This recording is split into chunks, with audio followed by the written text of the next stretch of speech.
Elaine Shauger here, APS at Perfect Swing Academy. I am the second master.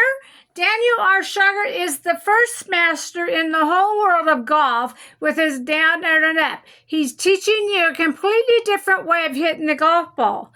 That's why we are masters. We don't teach the same thing, the standard.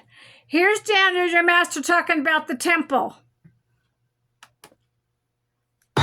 You want to develop the ability to get that explosion to go off under the generalissimo's car. And that's your lesson about tempo for today. Keep it slow. One of the ways we can control this tempo is to try to do it in waltz time rather than rock and roll. We're not trying to go 1, 2, 3, 4. We're going 1, 2, 3. And here's how you do that. As you're ready to make your backswing, you make a little forward press, you say 1. You put your weight on your right heel and slide your hips.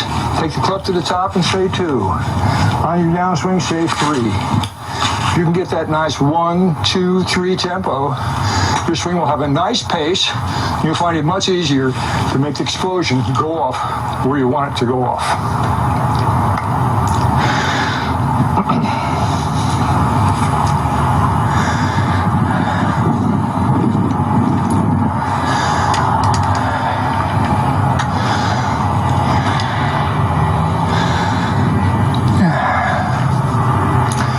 In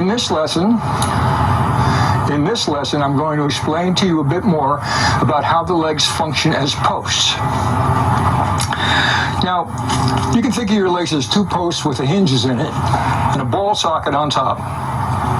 The hinges allow the legs to move back and forth, and the ball socket allows us to rotate without putting a lot of strain on the knee.